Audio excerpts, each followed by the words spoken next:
Oh yeah, we're live. Yes, live once again. The Lonely Marks on the Thursday, joined as always by you guys watching or not watching. Hey, Maybe you're watching this later how you and it's not a doing? Thursday. Yeah. Maybe it's a Friday when you're watching this. Maybe it's after uh, the weekend and you're like, these guys are idiots. They got everything wrong, which like might Possible. be true. Um, And there's 3 big events this weekend too, technically. Technically, Yeah, I the didn't realize Impact that thing. until after Yeah. I had set this up. That NXT has a There's technically 4. No, I mean, but one's not like a big event. Impact? Impact's got Impact Plus. Poor Impact. No one's So thinking three. of. But no, yeah, Impact. So just GCW three. 5. Let's keep going. so just 3. Oh no! Shout out to Impact. They actually got a really good card. So I'm sure they do. It's but we will not be predicting all of them because quite frankly, I just don't want to. Be honest. I got and you graphics guys ready don't to see have if you want to go over real quickly later. It's a possibility. But before we get into that, That's it for nothing. Austin, Going over. how you doing? They don't even include the Chef Louis scene. Like, how do you not even include the Chef Louis? That plus is sauce true. scene? Like it's one of the best scenes in the original.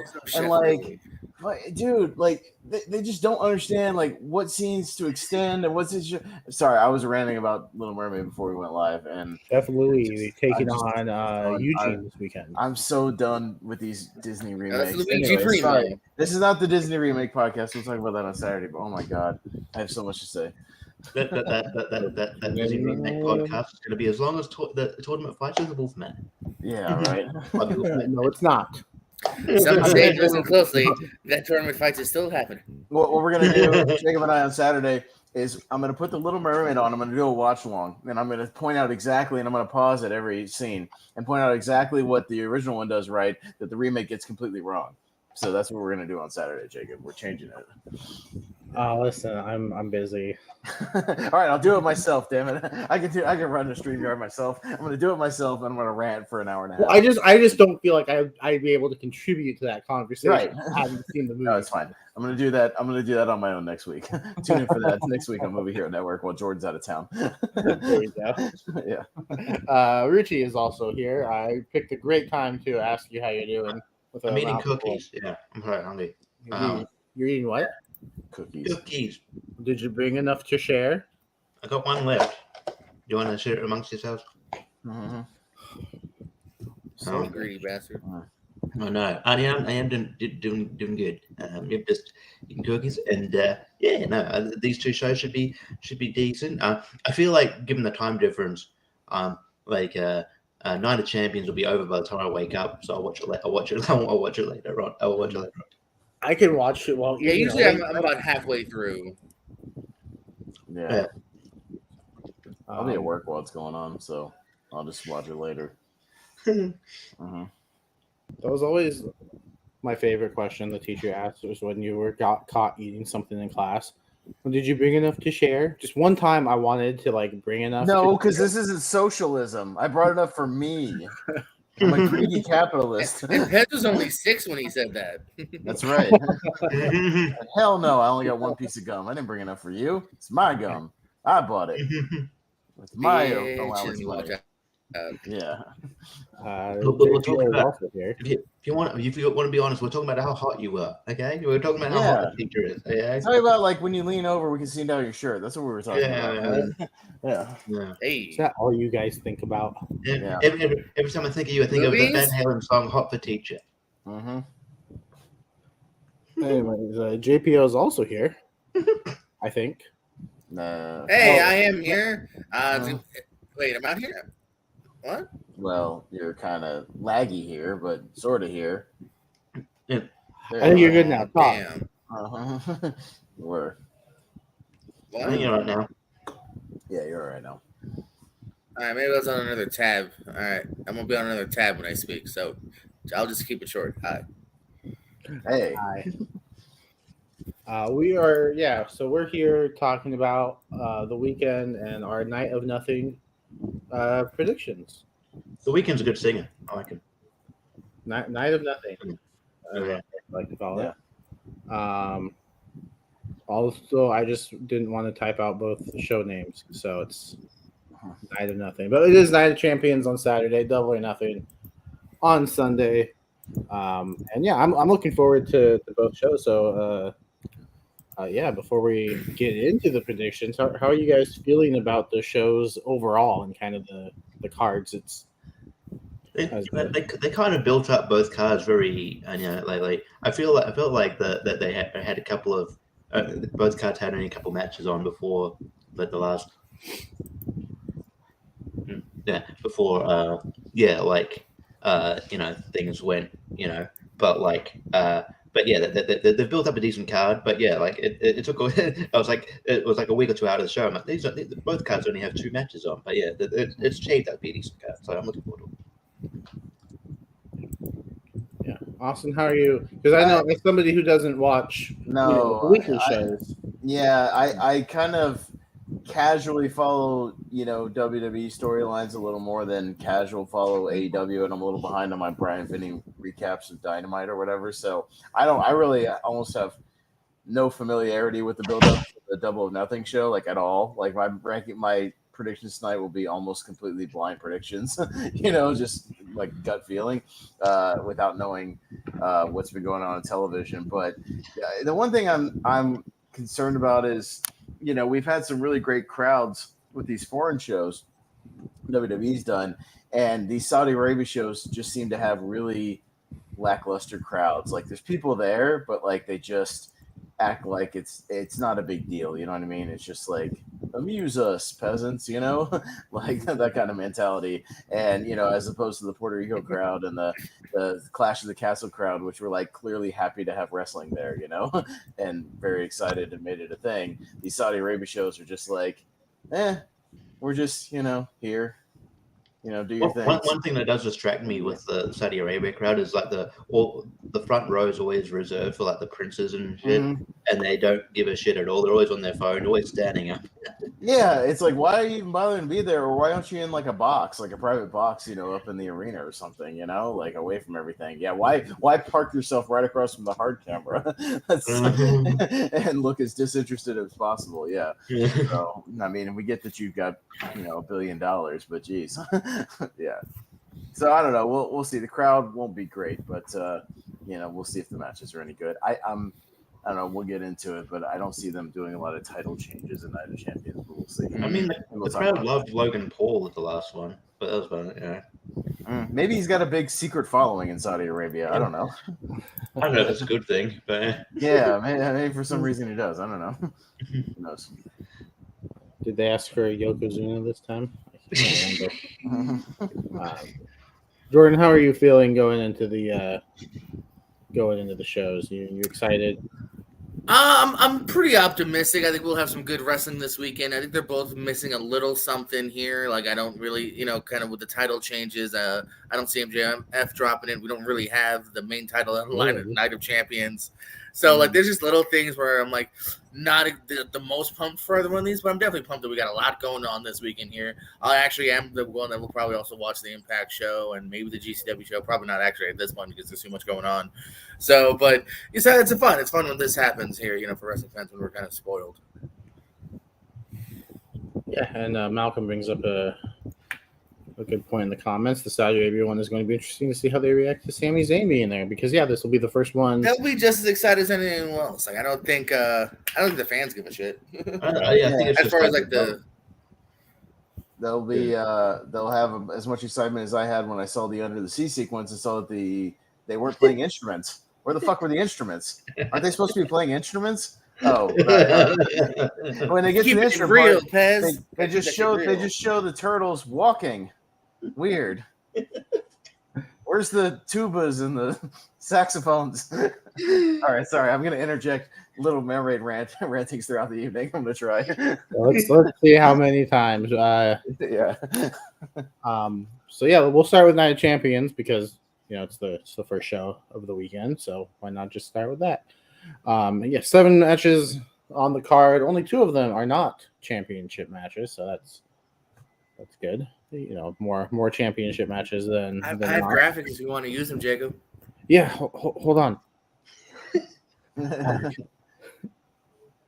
He's trying to stall so you can bring those up. No, he just didn't give me time.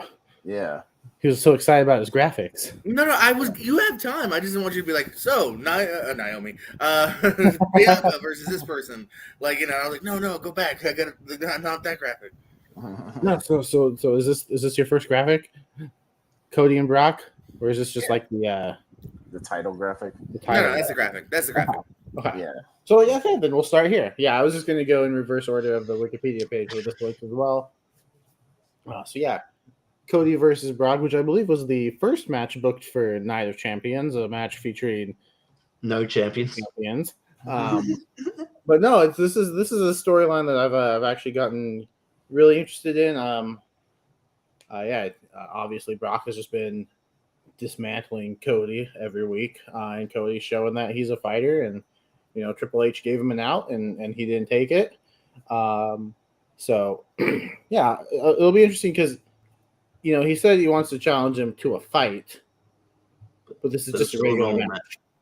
Yeah, but it's not a fight. It's just a normal match. So that part was like, make it a street fight, make it a something, make it a night quit match. I don't know, because honestly, I can't. Like I said a couple weeks ago, since there was some accidental blood in the last one, you could have made it a first blood match and incorporated that into the match. Wouldn't that have made sense with what happened at the last show? Nope. That would have been kind of interesting. Not the rules, Pez. We live in a different time, my friend. It's not possible. Yeah, it makes too much sense. It should be, but yeah, it makes too much sense. We can't do that. Can't promote blood on the show in the match title. That'd be bad. But we'll just start at the bottom. We'll do this tournament fight style. We'll start at the bottom, and we'll work our way up. So there's a tiebreaker. I get the first tiebreaker. Sweet. Yeah, if there's a tie in the predictions, tie. So the first tie goes to JPO. Second one goes to Richie. All right, sounds good. Then it goes to me. All right, good. So yeah, who do you got? So this is an interesting one here. I'm also going to say this too. So this is someone else's idea that I'm taking. You know what? This would have been better if they had just given Cody the title. Then we could have had a title match in Night of Champions. Wouldn't this feud be so much better if it was for the main title? Yeah. Anywho, but so I'm going to go with Brock on this one. I think they're going to even it up, and I don't think this is necessarily the end of the feud because I'm just kind of thinking like, do you really put Cody over this beast twice and just end it there? Because then if you do a third match, what's the point of a third match? Cody won twice, so there could be some DQ shenanigans because this is, it's a fight, but it's not a fight evidently. So, but for now, I'm gonna go without Brock. I don't know why wouldn't they just say it up front? Because that seems like a weird burying the lead thing, though. I have thoughts, but we'll go to Richie next. I'm sort of leaning towards Brock as well because I think they maybe did the sort of does Cody have a broken arm thing, or the attack to sort of give him an out, give him an excuse if he loses, like, hey, you didn't you fought me when I was 100%, I beat you. When I wasn't 100%, you beat me. That is not fair. So that would lead to a kind of a storyline reason for a third match down the line, which you'd think maybe at Money in the Bank, but I'd imagine might be more like SummerSlam. But yes, so yes, I think Brock, but you never know. They do put Cody over when I don't expect him. So because of that arm thing, I could see this not being that long. Yeah. Yeah. So I'll say Brock. Austin.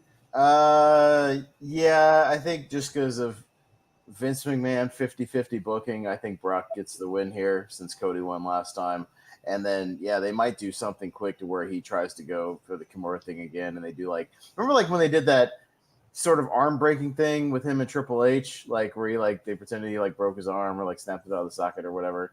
And, that's how the match ended. Something like that. I can see them doing, whatever. So I'll say Brock via some kind of flash submission or, kind of arm shenanigans. Yeah.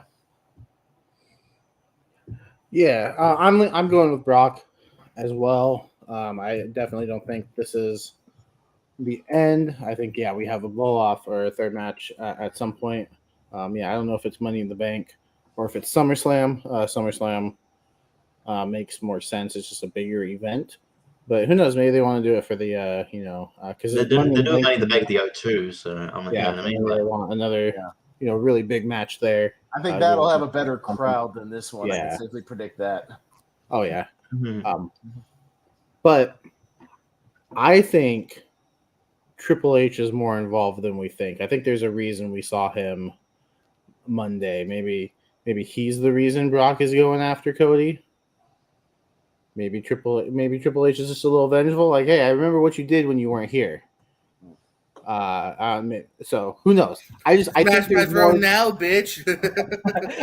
I think there's more to Triple H being inserted on Monday than because we all know he's there. Like but then I don't know if I like that because then it's going then you want it to build to a match that's probably not going to happen because Triple H is retired. Nobody can. He can hire Brock. That's why. So I'm not sure. I'm not calling that. I'm just saying I think there's a reason why we saw Triple H on Monday. Maybe there's more to it, or I'm just reading too much into it, which has happened before. So we're all agreeing here. Brock over Cody. These are great predictions so far. Look at that man. Look at that. Look at those eyes. Uh-huh. Those are the eyes of a beast. Oh, that's what I'm saying. The main event. The one of three main events, aka no main event, because that's not what main event means. Wait, was it Backlash that said it was a main event, but then it went on like 3 to last? Yeah. They did that recently. Where it's a main event. Co-main there's event. 2 more matches. How are you the co-main event and there's another match after you? No, like you're just trying to stroke egos at that point. There's one main event. Fucking stop. A main event is if you have more than one main event, it's not a main event. I'm sorry. No. You're just stroking egos and overhyping like normal. I don't like that. Yeah. Okay, but this one will be the main event. I'm pretty sure because Roman's involved. Yeah, not defending his titles. No, I don't think we need to predict the main event of the show when we're pretty sure. Yeah, Roman Reigns will be in the main event of the show. Yeah. That's it's just what it is. So, Roman 4 belts could be a thing. We'll see. It doesn't have the same ring as Becky 2 belts does, so hopefully that doesn't become a thing. After we're crowning Seth or JJ, Roman's still going to pop up with 2 belts, or I think that's going to stop, and he's just going to kind of like this picture. Or no, that's his tattoo. I thought that was a title. I think he's just going to rock the 1 belt soon. I would imagine, but maybe not. Maybe they come up with another design.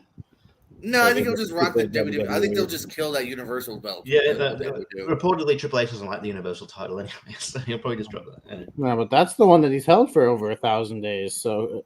Who knows? Yeah, but they might just be like, "Hey, no." They might just gaslight you and think, "I know he's held that title for 1,000." That's a good point. Yeah, I don't know. Good point. I don't know. So maybe they'll wait till he loses it. I don't know. But that might not be for a while. But Richie, who do you have in this one? It's hard because, history tells me that I shouldn't bet against Roman Reigns. Because he wins all the time.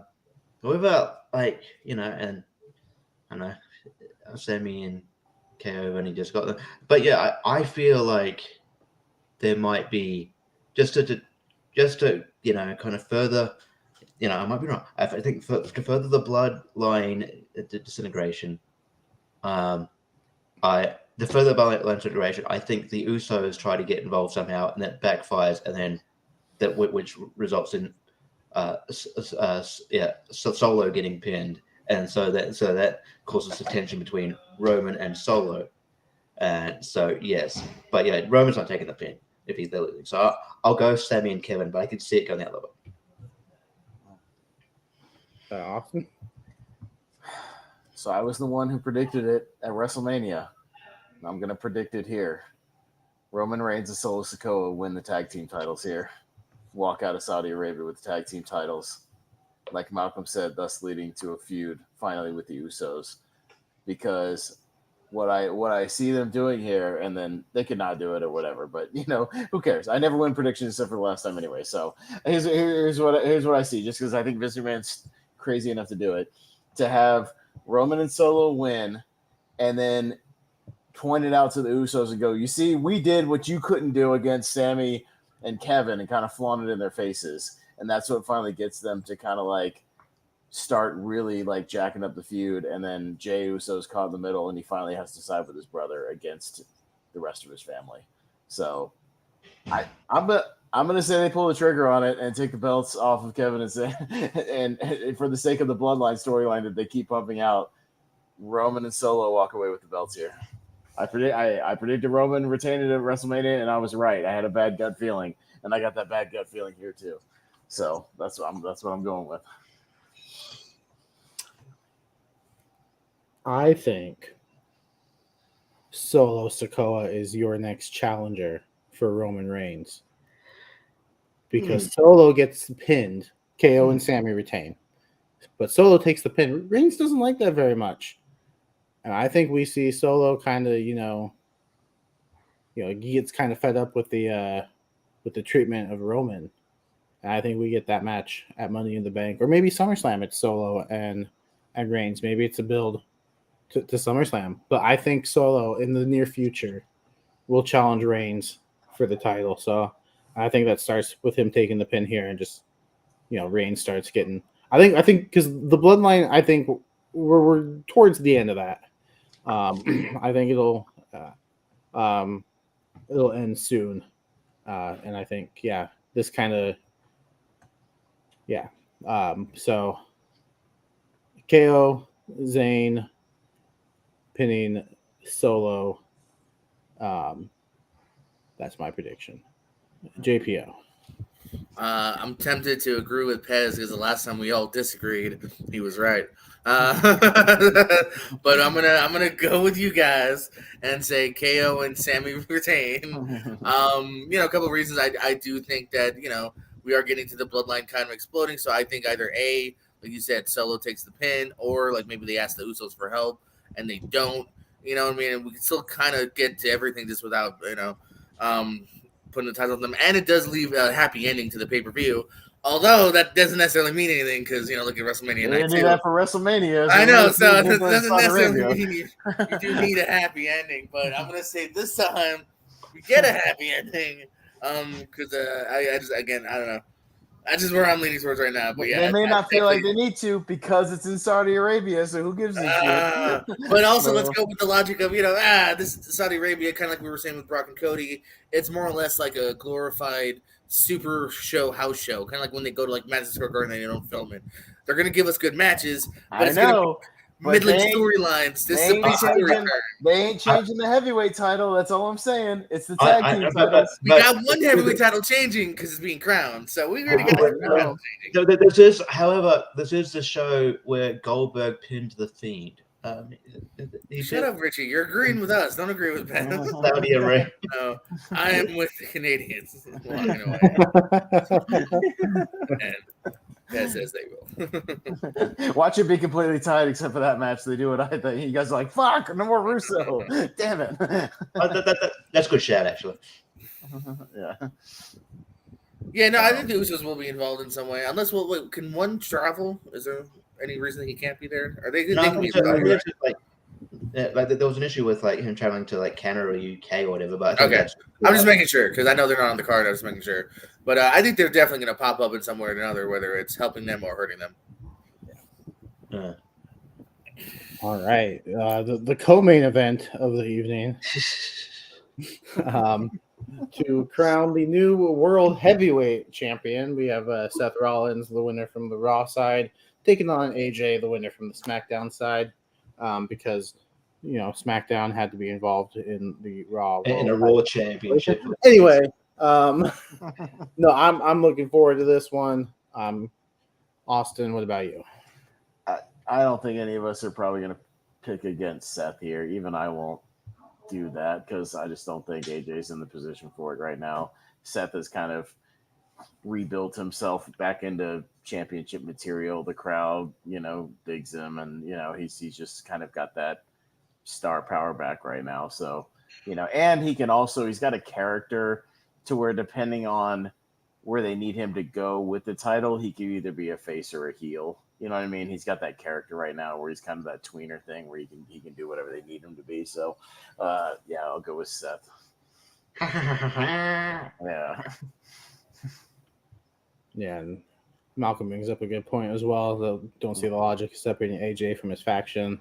Well, I think if AJ and OC are kind of like almost together. So I don't know. I feel like they're a package deal almost. So, but am I good? My screen just went out for a moment. yeah, you're right. All right. Yeah, along with that, I think they've just been building Seth up more than they have AJ. I think Seth is the perfect first champion here. If you want him to run as heel, run as a face. I think he's super hot as a face right now, though, so I don't see turning him anytime soon. I will be disappointed when the Saudi Arabia crowd doesn't sing his entrance song for 45 seconds after he gets in the ring, but it is what it is. I'm sure the match is going to be great. Probably, I'm calling it now, match of the night. So, yeah, if they had built AJ up as much as they have Seth, I think there's a conversation to be had. But it's like, AJ's going to give us a great match, but it's clear that I think they're booking Seth to win here.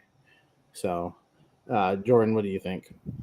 Yeah, dude. My thoughts exactly here. Just going very much despite what we've seen on television for the past year. Seth's been kind of an MVP, whether it's taking on Cody, losing those 3 matches in a row, being a business guy, having good WrestleMania matches.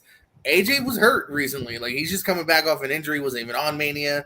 Now, I was surprised that he made it to the finals. Like, I thought we would have had maybe Seth and Finn or Seth and Drew or something that would have made more sense, because even on the past 2 weeks on television, Seth's had these great Raw segments where they're interviewing him one-on-one and really telling the story of this dude's career, and AJ's on the Grayson Waller effect.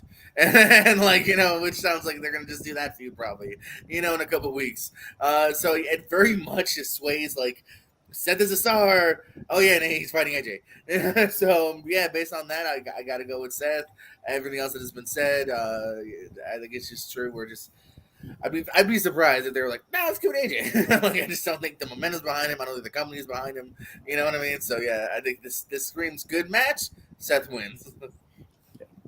Richie? Yeah, because they've been really hyping out what like a big deal Seth Rollins is, to the point where they even had like archive. They showed like a clip, I think, of like a DVD or a special they did of Seth Rollins of AJ saying that he was fucking great. When AJ wrestled, like they showed archive footage of him, like AJ wrestling Seth when he's like 19 or something. It's just like that they haven't built up AJ as big of a deal as they have Seth. They've been laying on and yes, they're clearly building towards a AJ Grayson Waller feud. And I love Grayson Waller; he's great. So, but you're building towards another feud. When it's sort of like, this is where I'll mention Impact. It's sort of like Impact's got this mini show coming out, but while I like them, sometimes they build up. They build up like all these other feuds for bigger shows, but we're supposed to care about these mini, this other feud that's on this mini show. I'm like, well, I know the result for this mini feud because you're building something bigger for Steve Macklin. He's not going to beat PCO. You're saving it for the A show. This is your B show feud. Impact Plus pay-per-views. It's not $40. Major shit's not happening. Basically. Yeah. So but yeah. So I don't know. This should really be the main event. If you're gonna, if you're crowning a new champion, it should be the main event. Really, this match should be Seth Rollins versus Finn Balor. If it's a Raw Championship, that's what should be the main event. That should be the match. But anyway, yeah, Seth Rollins for sure. Yeah. All right. What do you got next, Jordan?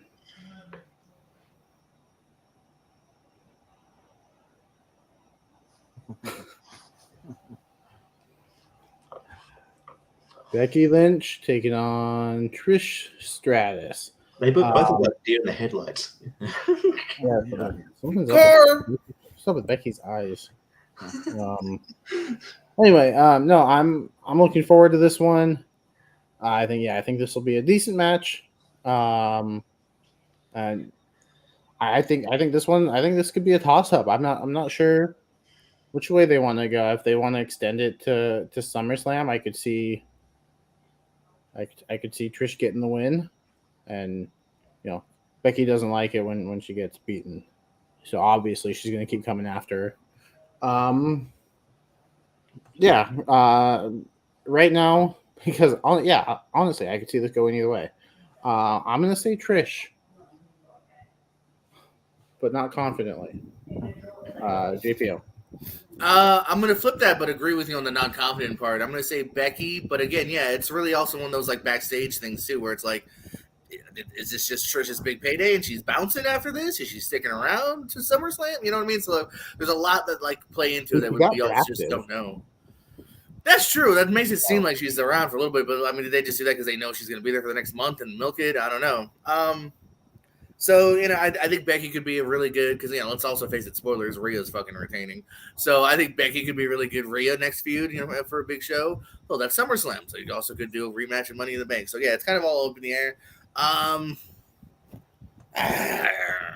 They do like superstars, though. I said Becky already. I'll stick with it. I'm trying to double guess myself. Yeah, me too. Richie? I'll make it interesting, and I'll say Trish, just because, they did draft her. I think that indicates that she's probably staying around till at least SummerSlam, and they'll probably run it back, or do some other, maybe Lita gets involved in some way. I don't know. But yeah, I think Trish wins here. But yeah, it should be a good match. Trish can still, go. She's pretty impressive for it. Right. I'm looking forward to this match. Yeah, I mean, Becky would be a good. Challenger for Rhea, but it's still jarring that they would be fighting for the SmackDown Women's Championship. Yeah, we just gotta ignore that till however long. I don't know how long we gotta ignore that. Yeah, I agree. What's happening? I'm agreeing with Malcolm all the time throughout the stream. This is not what's going on. Anyway, don't worry. Just see Little Mermaid, and you'll probably disagree with Malcolm. I'm sure Malcolm will love the Little Mermaid. Yeah, okay, cool. It's great. Right. Cool. All right. Well, I'll be back to reality soon.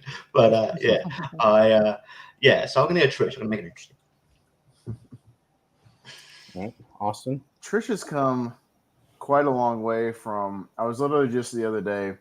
I was putting on some old Raws from like 2001, and the one I saw. Was she barking? Trish was the women's champion, defending her title against Stacy Keibler in a bra and panties match. She's come a long way from that, hasn't she? Yeah. To actually women's wrestling has come a long way. Yeah, right. Can you imagine them doing a bra and panties match like in 2023? Jesus.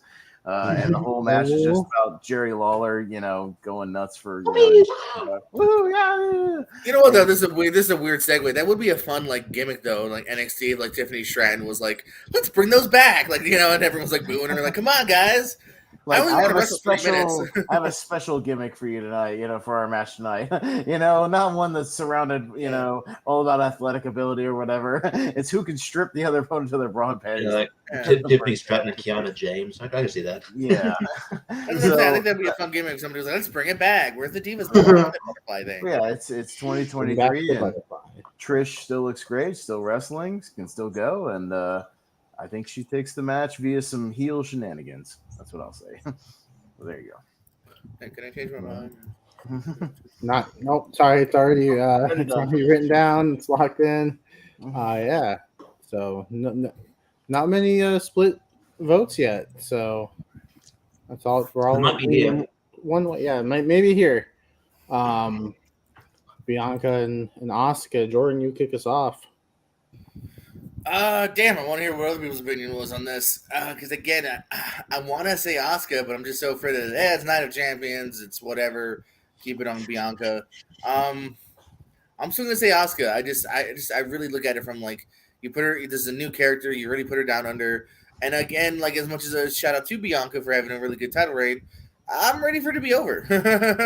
I'm not saying she can't get it down the line, even win it back at like SummerSlam or whatever. But for now, I just want something different, and I think you need to embrace this new character, or else it's just Asuka's gonna fall down the doldrums like she did, for the last couple of years. So I'm hoping for Asuka, and I'm gonna say Asuka.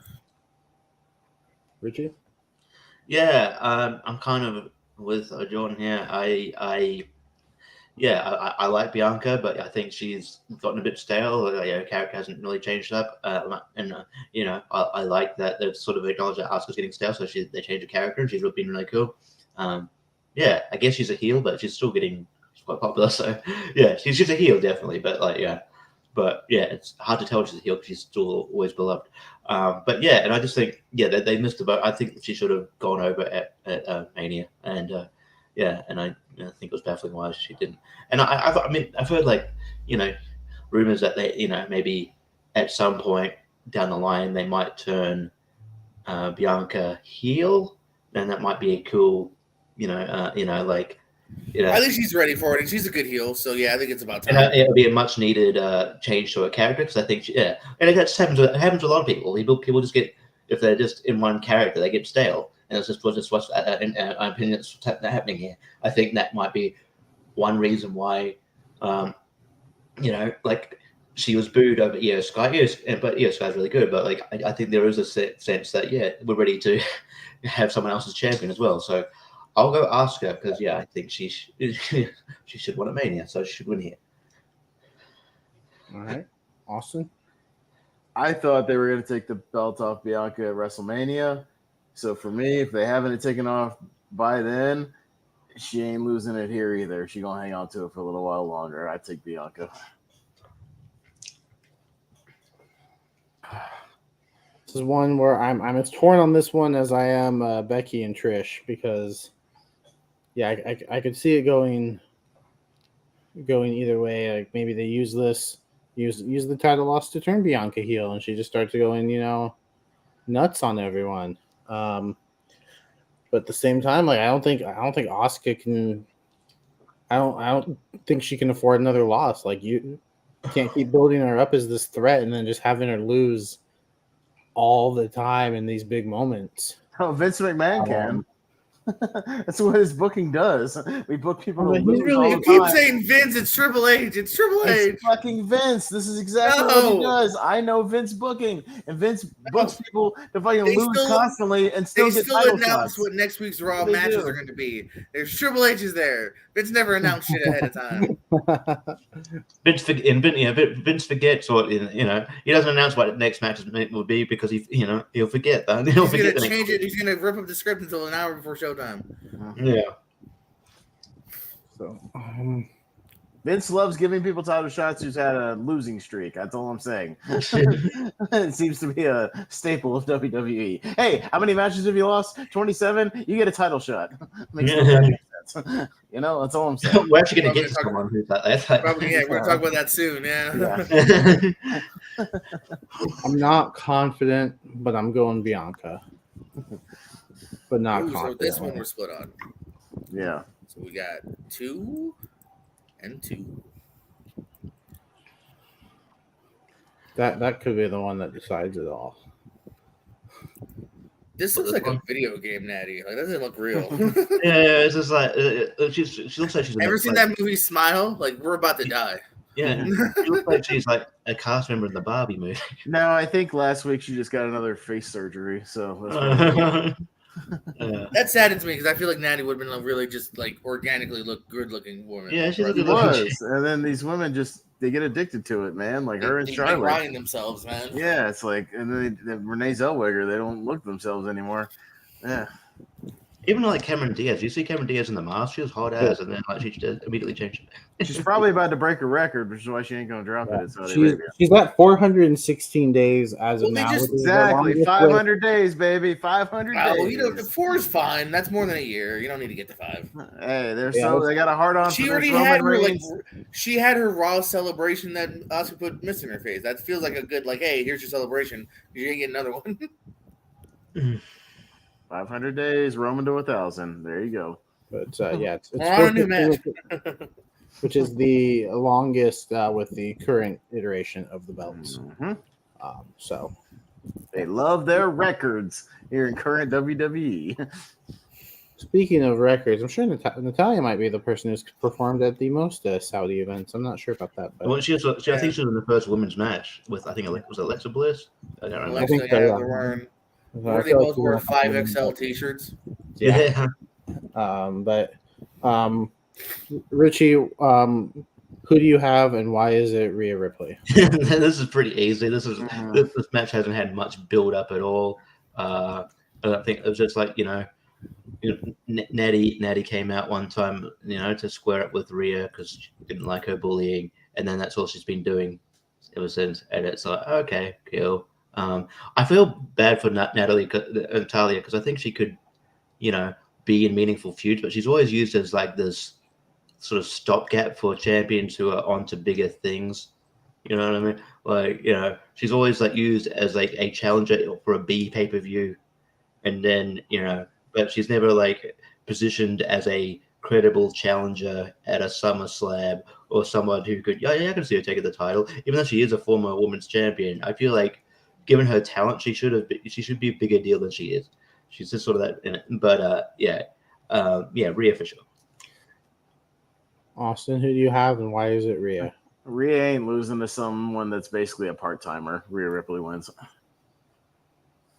She's not a part-timer. She's not on the show a lot. That's what I mean. How often do we see her on TV? When they need her to be. She's in catering, so she's there. Yeah, she's basically a part-timer. She's on main event.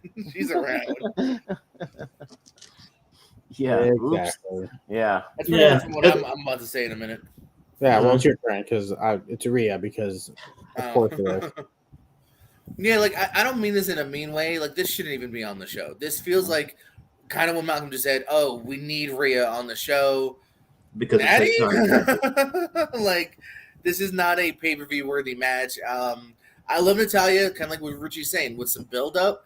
Yeah, man, put her in the title mix. But when it's almost very similar to Selena Vega, where it's just like, hey, can I get a match? All right. But at least Selena made sense because like she was the hometown girl. This is just simply, well, Natalia's trusty, and this will be probably a decent match. Okay. And we don't have any like women with Saudi Arabia connections. So there's Aaliyah, but she's not good. We'll talk about another shoehorn in opponent soon.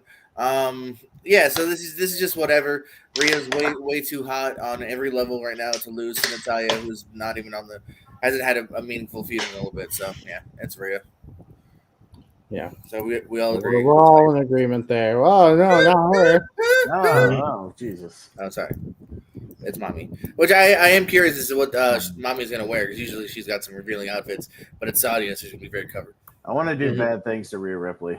There, I said it. Here's another. If this is not another clean sweep, I'll be very surprised. Yeah, right. Let's make a second prediction. How long does this match gonna go for? I think he beats him in like 6 minutes. Yeah, I was gonna say I don't think it's super quick because this is again. I don't know if it's the hometown guy, but again, it's the guy they're kind of shoehorning in. I think they'll give him a few minutes, but yeah. 7, 8, 9, somewhere in that range. But Austin, who do you have, and why is it Gunther? Why is it Gunther? Gunther ain't losing until he faces Ilya Dragunov, and I'll stick to that, to my WrestleMania next year prediction. So yeah, he ain't losing to nobody except the dude that beat him in NXT, Ilya Dragunov. Period. That's it. He ain't losing to nobody. Yeah, I don't know for a long time. Yeah, he's gonna be the greatest Intercontinental Champion since the Honky Donkey Man. Yeah, I honestly could see him beating that record, and not only by a few days, but like even quite a few. Like give him till WrestleMania. I'm for it. I think Gunther could go down as the greatest Intercontinental Champion.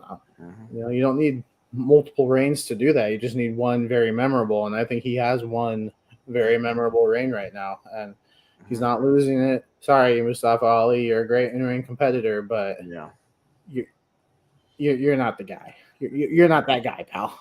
Yeah, it could be a fun David Goliath kind of match if they give him some time, but it'll be tantamount to what Gunther did to Walter did to what's his name from AEW skater. What's his fuck? Why am I blanking on his name? Sting's partner, Darby Allin on In Evolve. Yeah. It's like a great David Goliath match where he just beats the shit out of him and then pins him.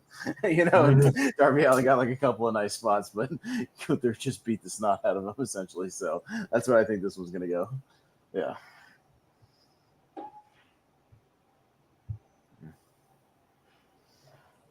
Exactly, which is why she's not winning.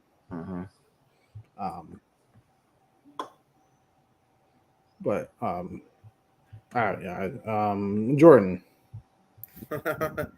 Mustafa Ali with the upset points. No, I remember watching that battle royal, and I think it's like the final 4 or 5, and I literally I had him placed last in my mind as the winner because again, this is just a dude that's been doing nothing on TV again. In Natalia, but even more so because he's never really been pushed, especially for these last few years. Like talented dude, could be Intercontinental Champion, but not at this point, not with the way he's been built. Again, I feel like it's the right place at the right time. They're like, oh, let's give it to him. Again, this has like that B show kind of vibe of like they're saving Gunther's big feud for another show, and we're just kind of giving him an IC title match. Like there's really no sense as to why this match is happening. So yeah, Gunther, and again, I honestly don't think it's even going to reach 8. I'm very much in that 5 to 6 range. I think give him enough, but then Gunther's just going to look strong. Won't you look foolish when it reaches 8? And I'm like, I told you so. I kind of hope it does. I like Ali. I hope he gets booked better, man. Retribution will go down as maybe the worst booked group of all time. Well, so he's been through the ringer of bad booking. Because he was also supposed to be the cyber hacker, and he just randomly casually goes, that got dropped. And he just casually mentioned it in a redemption in a retribution promo once. Like, okay, so they did kind of wrap that up. That's right. Yeah. He was like, by the way, that was me. But yeah, and now he's got this weird Bo Dallas type gimmick where I think he's supposed to be a heel, but he's babyface. And he's for this purpose he's a babyface. But I think and that's the other thing too. He was heel up to winning that battle royal. Yeah. He's got this weird the positivity, insincere positive. Yeah. But then I understand why they're doing it. But in that battle royal, in the fatal the last 4, Bronson Reed is in that last 4. Bronson Reed and Volta would be fucking amazing. Yeah. And I want to see you can't turn him in the face as easily as you can Mustafa Ali, who's staying positive. Yeah. I want to see those two men just slap meat, but no, we're gonna wait a while apparently. So yes. Yeah, it's time for another. This doesn't excite me. I want another Haas Warfare fight. Yeah, him and Bronson Reed would be a great Haas Warfare fight. Yeah, that's what I want to see. Yeah, if we're not going to do, Sheamus and Drew again, because we've already done that. Yeah, get Bronson Reed in there and let them beat the shit out of each other, please. Yeah. I was hoping for Dolph Ziggler because I just wanted to see how much he would sell Gunther's chops. Yeah. Yeah, looks like he's going into a feud with Jordan Devlin, or whoever it is now. JD McDonough. JD McDonough, who's Jordan Devlin? Oh, sorry. I get confused with name changes these days. But yes, 5 minutes 30. Good. Oh, you guys are all gonna be foolish when it's 8 minutes. Give me a second. I'm having technical difficulties. Yeah, well, that was the final match anyway, so we'll. It was on to Double or Nothing. Yeah, we'll move on to Double or Nothing. So do we predict main event and opening match just to try to break any potential ties as well?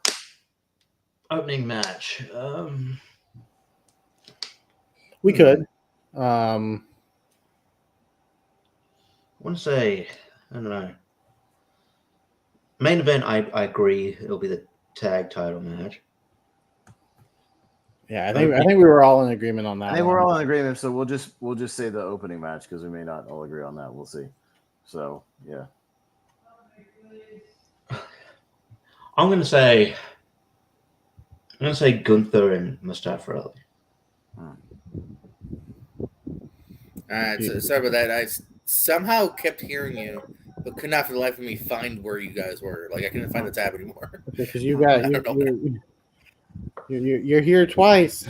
Wow. I know. I don't know what no. happened. I heard you, and I went back, and like it just. I had 2 other tabs open, not this tab, and I don't know where it went, but I heard you. I don't know what happened. So we were just we were predicting the opening match, kind of as a tiebreaker. Richie, what did you say? He said What's that? Gunther match. Gunther and Mustafa.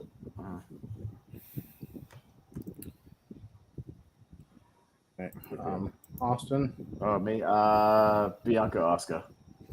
That's such a good shout, actually. But yeah, I'll still stick with my Gunther and Mustafa. I don't want it to seem like I'm copying Austin, but I'm copying Austin because I also think it'll be Bianca and Asuka. I don't want to be that guy, but I swear to God, that's my pick. I think there's a lot of women matches. I think that one might kind of make sense. All right, so who's the Carlito Carlito of this show that I predicted that will show up at the Saudi Arabia show and make the flight? I was going to say let's do the Gunther Mustafa time thing. Let's make that a legit thing. So closest without going over, Price is Right rules. Yeah, what did you say first, Pez? I didn't give an official if we're gonna do that, let me give like an official. I'll go 647. I'm just gonna say 6 even. Okay. So if it's 5:59, you went over. Yeah. What? No, I didn't. Yeah. If it's 6:01, I went over. No, 6 is under 6:01. 6 is over 5:59. I'm saying. Okay, anyone? Am I confused or is he? You're very confused because Price is Right rules is closest without going over. If it ends at 5:59, you said 6 minutes, you went over. I'm just saying that would suck for you because I'm also just going with an even 8 minutes, and so if it's like 7:50 to 7:59, I'm gonna hate myself. But I'm gonna go around that 8-minute mark. You have graphics for Double or Nothing? I'm going to have to 556, by the way.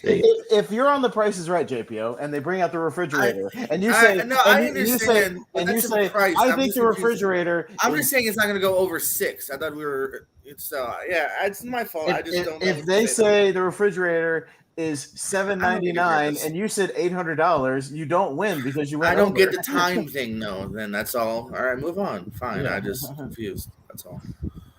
I think you're in the sweet spot, Jordan. I don't. Sure, it's fine. I just okay. Yeah.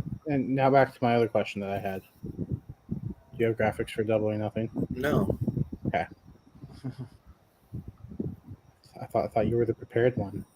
Kind of their AEW site is very stupid about not like having stuff like that ready. Yes, no, it's their fault. Okay. Well, it also matches probably the entire internet's enthusiasm for Double or Nothing and how they built this show as well. So yeah, it makes sense. There are 9 matches on this one. Yeah, I'm looking forward to this card. I think there's a lot of good stuff on here. Stuff that I think could go either way. So yeah. Whereas Night of Champions, there were a lot where we agreed. I'm not seeing that being the case here.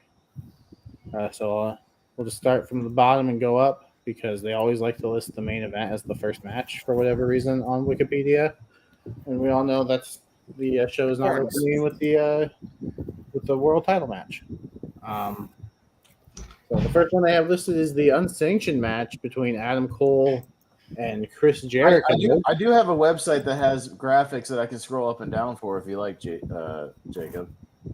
That's fine. That we could go in order and still do that. So I'll share my screen real quick and we can still have a visual aid. So we'll do that. It's not the same, flash or whatever, but I can start at the bottom. We can go in order. Here you go. Okay. Or they added. There's another one. Is that a pre-show match? I don't know. We'll see. They must just. Yeah, they must have added that. It's not even on. There's another one. I bet you that's a Rampage spoiler, probably. It might be, yeah. So, Okay, so Although this is a Rampage. This is a Rampage spoiler. So if we want to skip I'm it, fine. No. I'm fine with that Rampage. Okay. Okay. So yeah, Rampage May 26. It's not spoiling results. It's just spoiling. The what's been Acclaimed announced. announced a challenge to so it's going to be House of Black versus the Acclaimed and Billy Gunn. So it's a trios championship match. And I could see this being the buy-in match. Maybe. Yeah. I wouldn't be surprised. Yeah. So because there's enough on that card already, unless Tony Khan's trying to do another 12-match card. Because it would only be match 10, but still, like. Well, no, I'm not saying you're in double digits. I didn't mean it would get to 12. I'm just saying like you don't need a 10th match. Is kind of what I'm saying. Right. Yeah. I think 9, especially with some of the matches they have planned. Yeah, like I'm sure we got several that are going to go a little amount. I don't remember where we ended last time, so we'll just start at the bottom again. Jordan, who do you got in this one? From the bottom, now we're here. Now House of Black. Acclaim's fun, but yeah, especially because I agree this is probably a pre-show match. Yeah.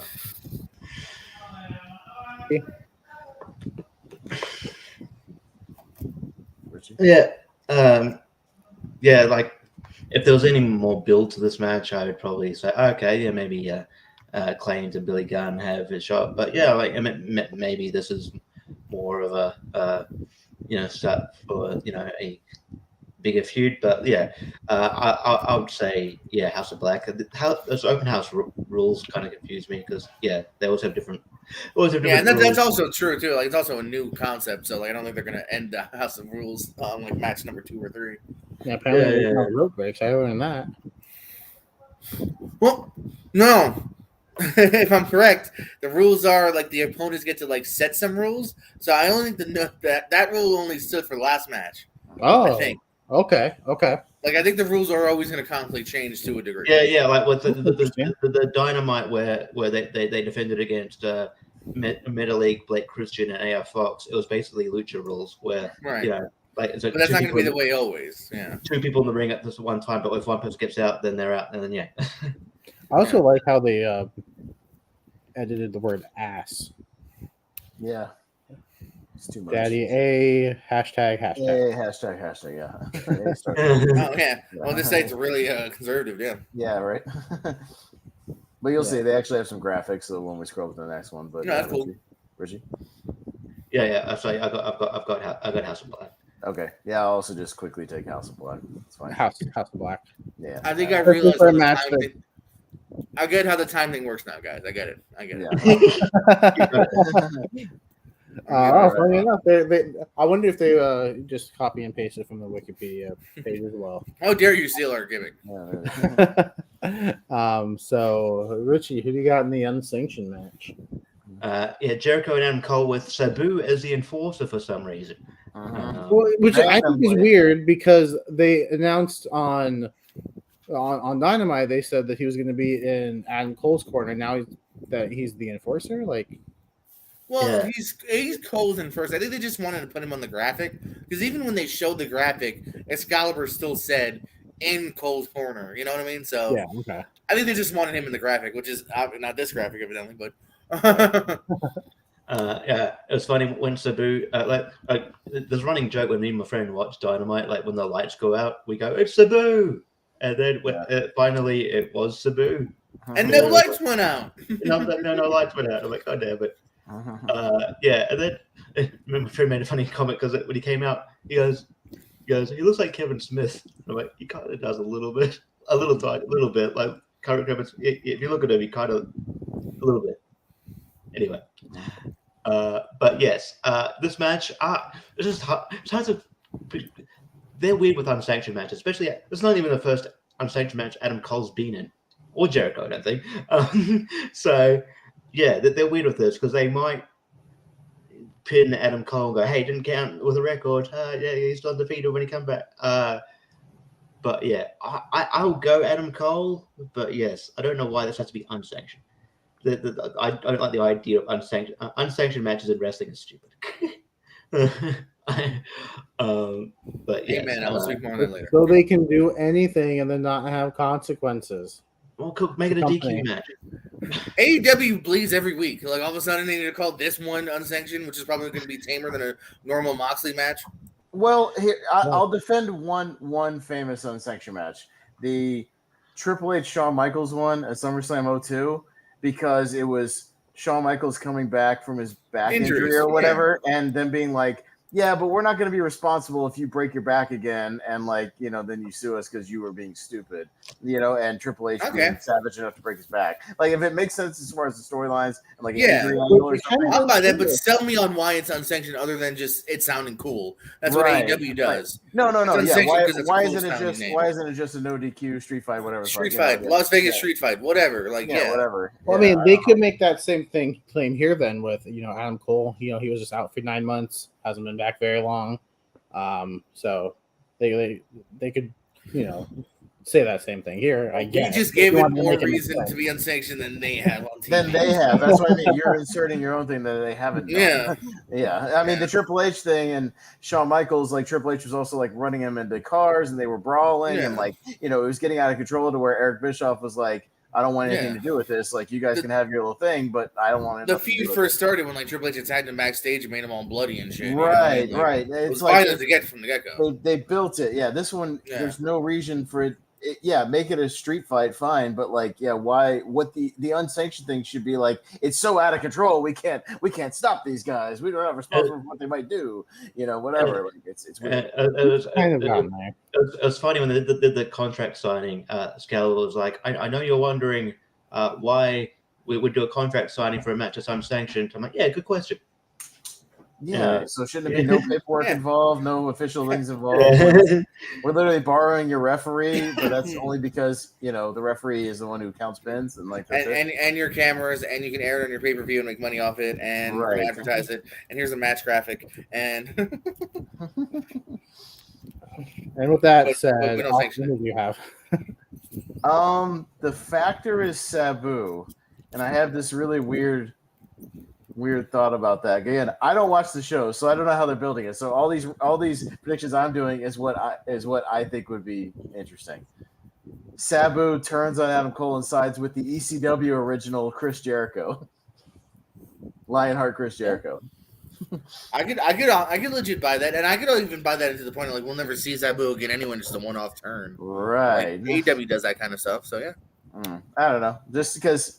I have a feeling, Tony Khan is an ECW mark. So there you go.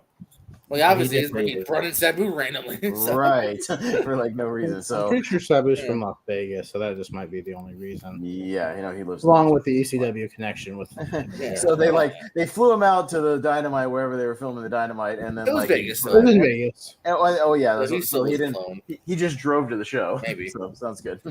Yeah, I didn't know he wore such nice clothes either. Yeah. But I did like. Fun fact: if you try to book Sabu, you got to pay more if you want him to do a table spot. I do find it funny how they're like, hey, well, the odds are, the numbers aren't on your side, Adam Cole. So it's like, because it was all the Jericho Appreciation Society, and it was like Adam Cole, Roderick Strong, and and I was like, oh, well, I call him a favor. Sabu, it's like, oh, cool, although that's going to help. A guy in his 50s who can't wrestle anymore versus 5 other dudes. I don't know. No chairs. I don't know if you watch AEW in the past. Sting with one baseball bat will scare the shit out of Brian Cage and this guy and this guy and this guy and this guy. I'm like, damn, man, these old timers, these people are scared of him. But also, you brought in one guy as reinforcement, and they still have the numbers advantage. Yeah, they still very much got it, buddy. Well, and if it's unsanctioned, can't they interfere as much as they damn well please? Which is why Adam Cole brought in Sabu. They literally said that the one guy to fight off 5 guys. Oh, sounds good. Yeah, which I thought was now it's even. Usually they don't even mention that. It's unsanctioned. There's no rules. All my guys could be here. I would have them immediately out there beating on Adam Cole because nobody cares, right? There's no rules, so immediately have them come out and beat down Adam Cole and pin him. That's logically, again, wrestling doesn't follow real logic, but it is what it is. This is one I'm torn on. I could see it going either way. I'm going to go with Adam Cole. Just because, I think, give the babyface the win, especially after what he went and and Britt, the beating. Yeah, give them the win here. And if it doesn't end, like depends on how good this match is. It's weird that like this is the first match of the feud. Other than Roderick Strong and Roderick Strong and Chris Jericho in a random Falls Count Anywhere match. And even that was like a no DQ match. So yeah, it was also Adam Cole could get involved on the outside because I guess he was banned from the building or something. But yeah, I'm curious to see what Sabu does during the match. I think it'll be interesting. He'll throw a chair. He'll probably go. He's been throwing chairs. He's been setting up tables on the outside. Shit like that. Yeah, as usual. Whatever. But yeah, but then, like as far as like if he takes any spots, we'll see. Yeah. But yeah, I'm gonna go Adam Cole, but I'm not. I'm like 51-49 on this match. Gordon.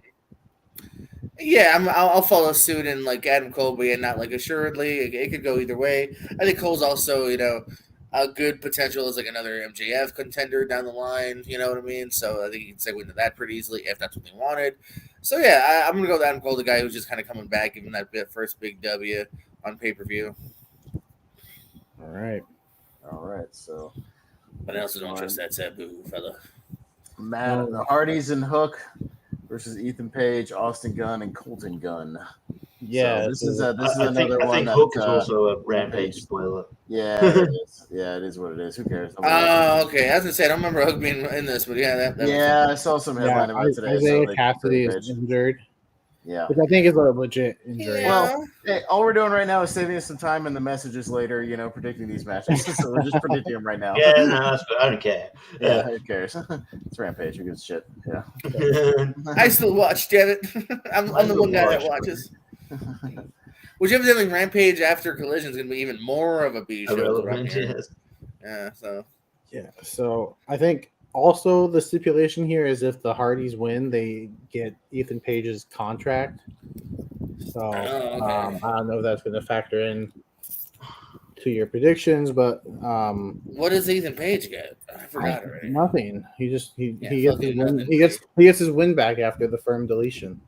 They uploaded the entire thing on. They uploaded the director's cut on their. Oh, there's a longer version of that thing. Yeah. So, kudos to the Hardys though for one, getting 3 different companies to air those deletion matches. Yes, and 2, Austin and Colton are his sons. Yes. Oh, really? Oh, you got to watch AEW, Malcolm.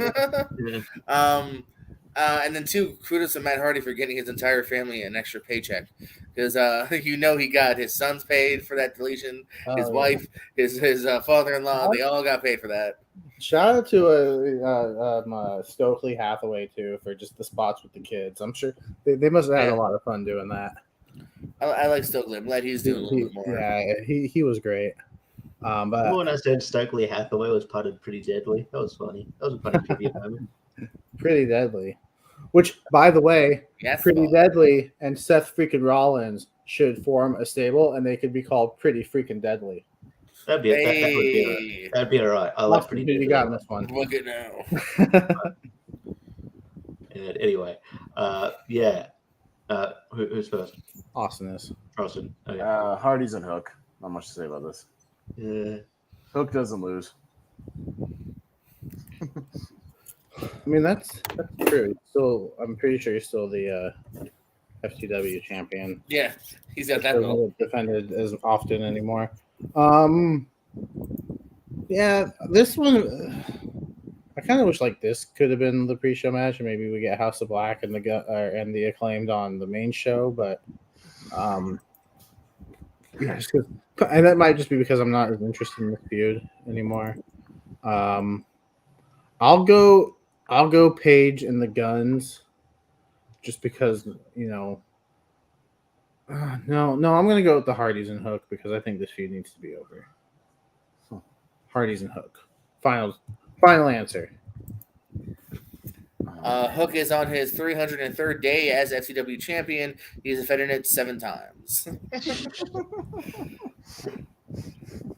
Lots of rampages. Oh, there's you can watch it. You can watch it on ESPN. If you got Sky, man, you can watch it on ESPN, or you could subscribe to subscribe to Fight and you can watch AEW that way. That's what I do. Yeah, it's good shit, Malcolm. Give it a chance. Watch Dynamite, not Rampage.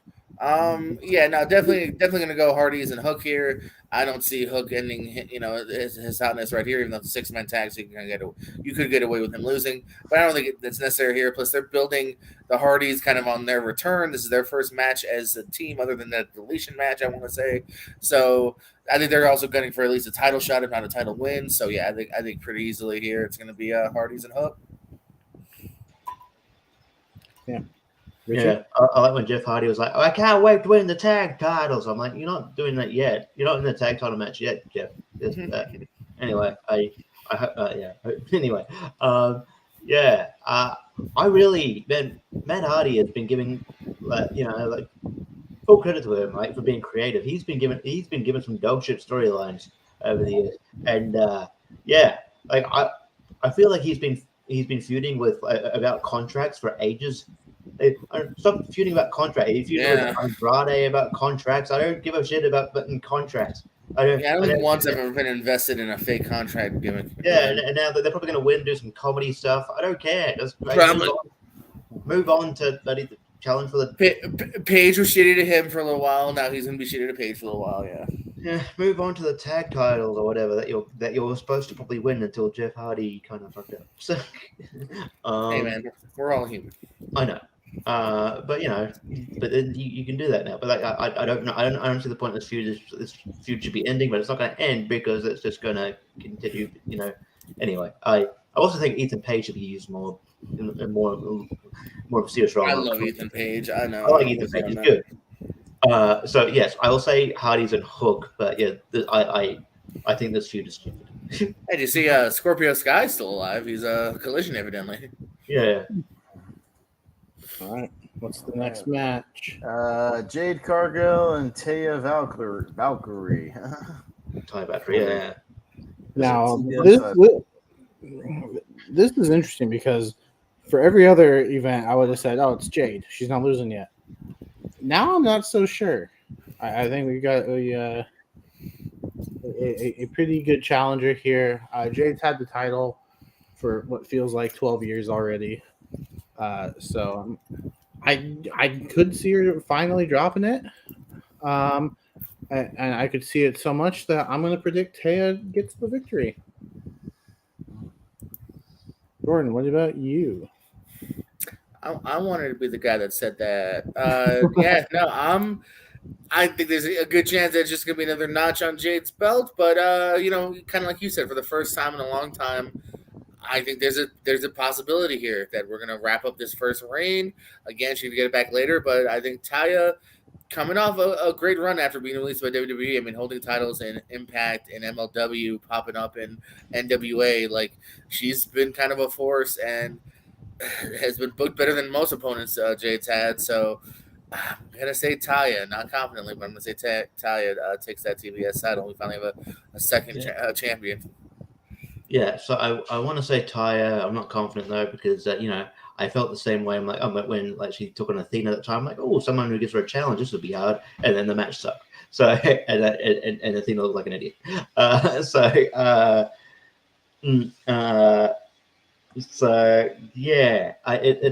It is more compelling. Just to make things interesting, I think they're going to wait till Chris Statlander comes back. So I'll go Jake Hogan.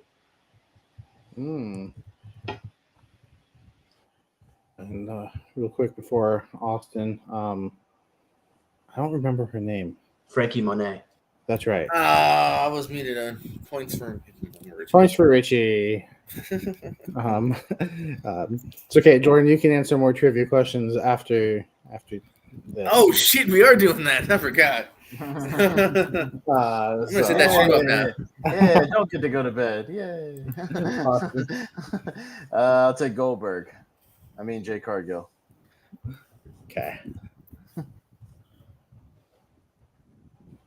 All right. What's the next match? All right. Yeah, I don't know. Again, these are all based on me not watching anything, so I have no idea. Right. The other women's match. Yeah.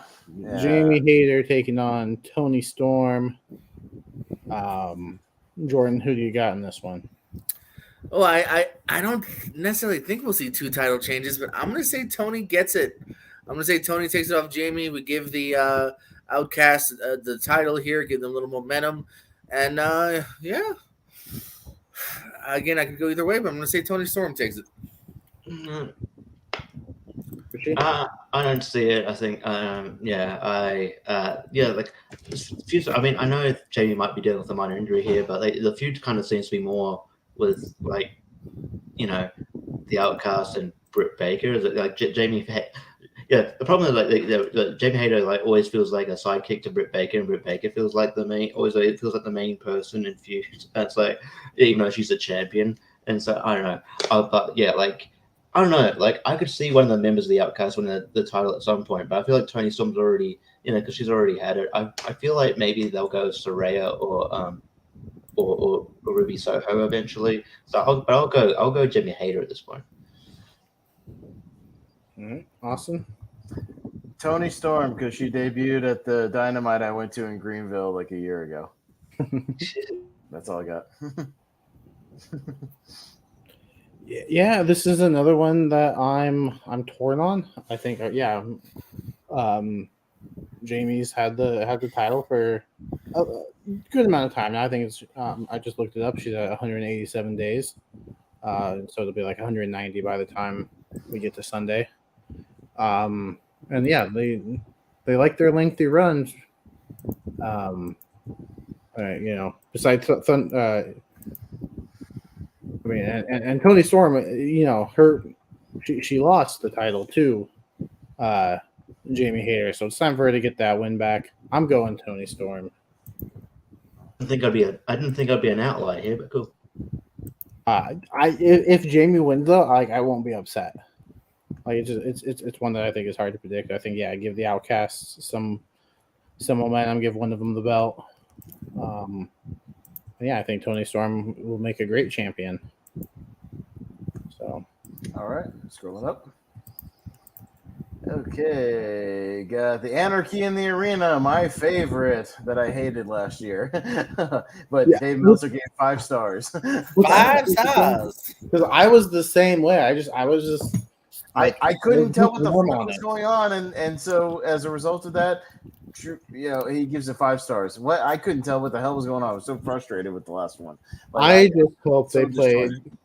just hope they play John Moxley's music for the first 10 minutes again. That was fun, but yeah, after that. I thought this was too much anarchy. They're going to play "Carry On My Wayward Son" for 3 minutes. Yeah, let's have anarchy in the arena in a contained location this time, to where we can tell what's going on. I would appreciate that. So then they need to update the graphics. They're not going to do that. The whole point of the match is it's anarchy in the arena. All 8 of them. Yeah. I need to update the graphic. Where's Adam Page's eye patch? I demand an eye patch. They use the stock photo. Richie, who do you got in this one? This is tough. I would say, just because I think it's the first match with the Elite, kind of newly reunited. I will go with them. But yeah, I think this should be kind of fun. I thought maybe it would have been kind of cool if they brought back the Stadium Stampede that they did during the lockdown era. That was kind of like you saw like Adam Page on a horse. But like Anarchy in the Arena was good. I didn't like it as much as Meltzer, but yeah, maybe it was. I'm hoping this will be pretty good. It kind of feels like the same thing Stadium Stampede was. It's just not being held in the stadium. I think. But I just feel like Stadium Stampede was like kind of. There's more room to have kind of like I don't know. Fun. I don't know. Well, when it's pre-taped like Stadium Stampede was, you can edit it and tell what's going on. When it's live and they're in 5 different locations, you miss everything, and I feel like it's too chaotic, and then you don't focus on everything. So, like, if you're gonna do this, have all of the groups moving around together, or keep them all in kind of one central location. I don't know. Like, it's too much when you're trying to follow. If you hate one things that I'm just gonna show my hand here. If you hate matches where it's too chaotic. You don't know what's going on. You're going to hate if one of my predictions and I pick one of the battle rights. But it's like a World War III match in WCW where all these people in the ring like, oh, okay, what happened? It's nuts. Anyway, so yeah, be prepared for that. Just like you don't want me to win. But yeah, I'll go the Elite. Well, you're not gonna win. Austin, who you got? Why, you're set on winning? What if I win again? Well, I have two chances. Okay. Well, I guess Are we doing anything where are we doing these as two separate things to where if somebody wins one, someone wins the other? Yeah. We'll do one thing one week and one thing another week because we got till the end of next month till we get any more pay-per-view, so we got some time to kill. For sure. Okay. That's fine. I didn't know if it was unless you win twice in Pez, and no, just one win. 2 rows of pay-per-views. No, I promise. If we do that, I'll do one good one and one bad one. I'll at least split it up. All right, that'll be fair. And if I only win one, I'll do a good one this time. And then if I win again, then you won't want me to win. I'll do a bad one. So I want Richie to win. I like Richie's idea. Yeah, right. I'll take Blackpool. I don't have any reason. I'll take Blackpool Combat Club. Again, I don't know what they're doing right now as far as AEW goes, so I'm just guessing. I don't know. Yeah, I'm also going Blackpool Combat Club. I think this match I think it just kind of suits them right now. I think you put the heels over. I think the Elite. Adam Page is back in, but maybe they show some like there's just not that synergy there yet. Like I don't know. I also just really enjoy Blackpool Combat Club and their heel run, so I don't want this loss to derail them. And who knows? It might not, but I predict Kenny Omega will do a big dive on the 7 people. Is that a prediction? Yeah, that's I think Young Buck's going to do a dive on the several people. Oh, okay. I think Willie Yuta will do. Let's set the over under at 24 super kicks for the Young Bucks. Yeah, how many super kicks? Yeah, over Price is Right rules. How many super kicks? I think we should. If we ever get the match, we should have a drinking game. And take us if we ever get the Young Bucks versus the Usos, take a shot every time we see a super kick. Oh my god, that would be. You can just do that in a normal Young Bucks. But yeah, no, I'm gonna go Blackpool as well. Jordan, who you got? Kind of what you said. I'm leaning towards, the more violent group that's trying to really establish themselves and kind of going over here. So I'm gonna say the Blackpool Combat Club. It's no DQ. They could use Don Callis. They could, just hopefully be the nastier team. So, Blackpool. Don Callis is gonna come in. I'm so sorry, Kenny, and then Danielson stabs him in the back with a screwdriver. Yeah, Callis was supposed to be with trying to butter up Kano's Day Takeshita. What happened with that? Anyway. They bloodied him, and I wouldn't be surprised if Takeshita appears here, maybe even turning his back on the Elite. I also like that. I'm pretty sure they just turned Don Callis because people don't really want to cheer for him. Yeah, no, for sure. I think that dude is not a face manager. Well, yeah, and I think eventually you got to change the name of the Blackpool Combat. The Blackpool Combat Club was a thing because William Regal's involved. He's not involved anymore, so I think you had Don Callis. Is he? What was his group called in WWE? The Jackals group. That'd be the Truth Commission. Yeah, he'll bring back the Truth Commission. He'll be the Jackal. But I liked how I guess when it was supposed to think that Don Callis babyface, Jim Ross, JR would still be like Don Callis, you're awesome. Yeah, I wonder which match he calls on the card on Sunday. Yeah. Right. Oh yeah. So we're scrolling up to the Battle Royal, and they've listed. Oh, cool! We can see it. Yeah. So this is what they got listed officially. So this is the Orange Cassidy versus 20 people in a Battle Royal defending his title. Okay. So apparently 20 people are Orange Cassidy, Daivari, Bandito, Big Bill, which is still the stupidest name in wrestling. Big Bill. What's wrong with W. Morrissey? W. Morrissey is a cool name. He had a fine name, yeah. Yeah. Brian Cage, Chuck Taylor, Dustin Rhodes, Jay White, Juice Robinson, Commander, Kip Sabian, Keith Lee, Lee Moriarty, Pentel Zero, Ray Phoenix, Ricky Starks, Swerve, The Butcher, The Blade, Tony Nese, and Trip Beretta. So there you go. Everyone we couldn't fit on a card. Austin, out of those 21 names, Jesus Christ. who do you see winning? Orange Cassidy. Moving on. Oh, damn, there's no Joker. They just should have announced all 20. I guess it's all there, or maybe that includes. Yeah, I'm maybe they announced on Blackjack. Rampage, but there you go. Yeah, it looks No, like well, I just thought there was going to be a Joker, but I guess maybe, it's a blackjack. That's, It's not yeah, it's a casino. blackjack. That's the casino. So maybe that's why. Because I also thought the same thing, but now it's no, I think. Yeah, I mean, looking at the list, there's several people who I think could win, but they're also like in feuds with other people in the match. So I kind of see those being continued for like further dynamites and whatnot.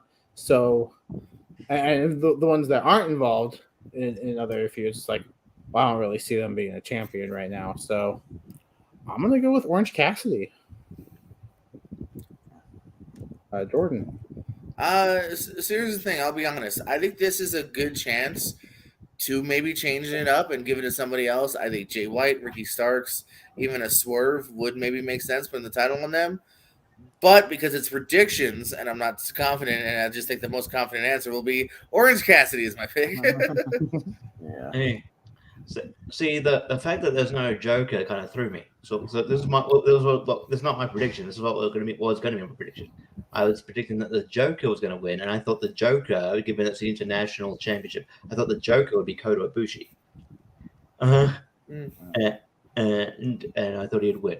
But now, given that, Oh wow! But yeah. I just read the line at the bottom. Defended it 21 times successfully. Wow. yeah. They are telling the story that he's wearing himself out, but Yeah. I think he squeaks by. Oh, hold Yes, on. Can you go down again? Yeah. He was informed that 20 men had gone on to ask Tony Khan for a title shot. He decided to defend the title That's not really against all. all of them. Yeah. in the blackjack. They were backstage. They're like, a lot of people got him for your title, you know. And he's like, "What do you do?" He's like, "I'll face them all." And like he walked away. And then he asked for Renee, "Do you want to be involved?" I must have missed that. I would have loved to have seen. Yeah. Okay. I saw someone guess too, like maybe Trent Beretta turning on him. That'd be kind of cool. I thought you guys were like Oh. scroll down. I've never seen Broadway like this. All right. And I could use some cleaner air in the healthier homes. Yeah, so. could you use some clean air and healthy home? Call for testing. You know Okay, what? sounds good. Just to be different, you sway me. I'm gonna say Trent Beretta. Why not? Hey. Well, Richie's not winning this one. All right. I don't mind it. I think that's the time to, because like it gives like a way to take the title off him without really like making him look bad at all. And yeah, it also would be a fun time for Trent Beretta to Swerve. It's a battle royal. Kick him in the dick, throw him out. Get kicked in the dick. I don't know. Speaking of, Wardlow and Christian, a ladder match for the AEW TNT Championship. I'll go first on this one. Yeah, part of me wants to go with Christian, but I'm also like, at this point in his career, like, does he need another? I mean, he was Impact champion not too long ago. Is he really at the point in his career where he needs to win mid-card titles? I don't think so. So I'm gonna go with Wardlow, but I'm not because obviously you're gonna have Luchasaurus get involved, so I could see Christian win, but I don't know. I don't think he needs the title, and I'm kind of tired of the flip flopping that they've been doing with the TNT title. Like, let someone just have a good run with it. And I think Wardlow could be that person. So I'll go with Wardlow. JPO. Yeah, again, just really piggybacking off of that, I could see Christian getting it. It's also a ladder, and you got Luchasaurus probably getting involved. But damn, man, like Hobbs' reign was stupidly short. Wardlow's always kind of ended on a lackluster note. I really just don't want this guy who, again, at one point was super over, to lose this title again. Why would they give it to him just to lose it this quickly? Why not just keep it on Hobbs then? So yeah, I'm gonna go with Wardlow just based on this shouldn't be the end. Yeah. The last what is it? 1, 2, 3, 4. Last 6 title reigns, including this one. Going back to Samoa Joe's from the end of 2022. 46 days, 28 days, 32 days, been 3 days, 42 days, and now 36 plus. Even before that, Scorpio Sky. Yeah.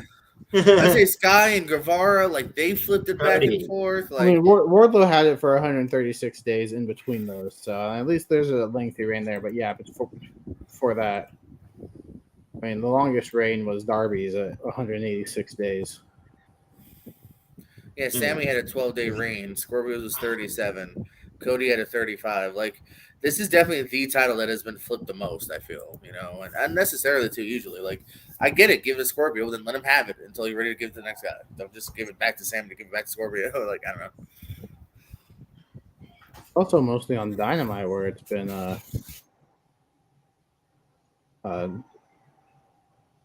taken too. So this isn't Dynamite, which means the Wardlow will retain. I don't know if that sways your decision, Richie, but No, I'm actually. I mean, I know that they told us that Christian is like the ladder match expert. So they made a ladder match. I'm like, yeah, if this was like 20 years ago, but cool. But like Christian's 49 years old. I don't want to see him. I don't want to see him get hurt in a ladder match. He retired because of concussions. Yeah, for like years.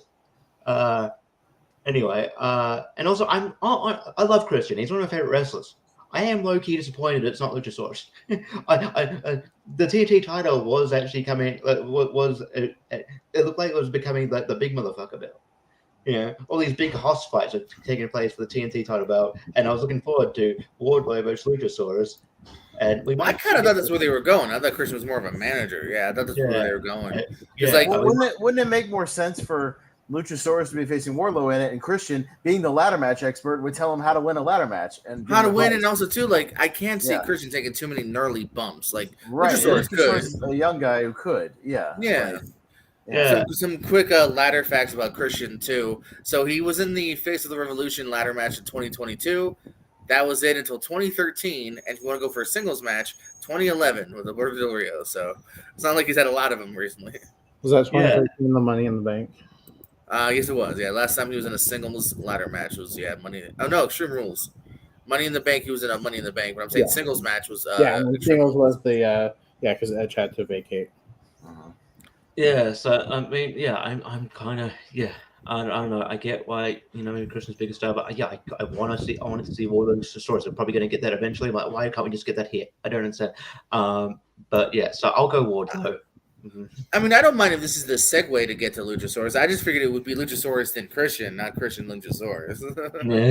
Christian's the bigger star, former champ. Yeah. Austin? Yeah, I'll take Wardlow because I don't want to have Christian Cage, a 49-year-old ladder match winner. I really don't want to see that. Yeah, and this would be I'd like to see that, just not now. Well, and this would be a better match if it was Wardlow and Luchasaurus with Christian being the ladder expert in his corner. So I'll stand by that. That would be better, make more sense. There's only one title I want to see Christian win before he hangs it up, and that is a tag team title with Edge, but that'll probably never happen. But all right. So tag team titles. Speaking of tag team titles, Jeff Jarrett's in a title match too. This is who would have thought in 2023 we would have saw a show where Christian Cage and Jeff Jarrett were both going for titles. And on the other show, Trish Stratus is having, what year is this match? And it's like, what Brock Lesnar is in a semi-main event, and I feel like I'm watching TNA in 2007. Yeah. Gee, I wonder why. But Jordan, who do you got in this one? I'm really hoping FTR again, kind of just going along with the fact that like they just got the titles. This is their first pay-per-view. Yeah, it's got to be their first pay-per-view, and I'm hoping this is that nice lengthy reign that they said they want. That I think a lot of the fans want. So Jared doesn't need a title. I love Jay Lethal to death on many levels, but please FTR. Richie, I love FTR. And look, I like Jay Lethal, and I actually, appreciate Jeff Jarrett probably more than other people. I really don't like them as a tag team. I think I think it's a waste of Jay Lethal. I don't know. I know Jeff Jarrett still looks good in the ring for his age. He doesn't need to be in the. I don't know. I don't feel like he needs to be in the ring. He's still got something. Sanjay Dutt's, kind of a funny comical heel. They don't know what they're doing.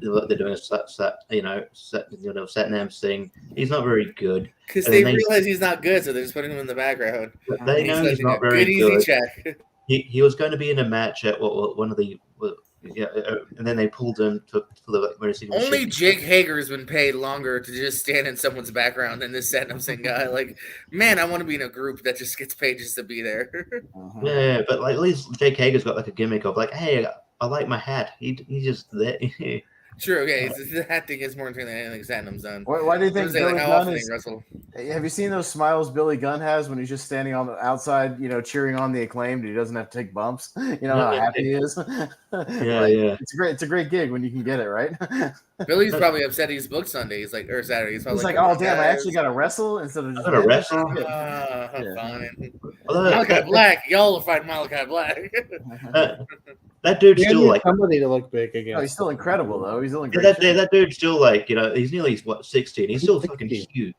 He is huge. Anyway, but Jeff Jarrett doesn't need to wrestle. I understand.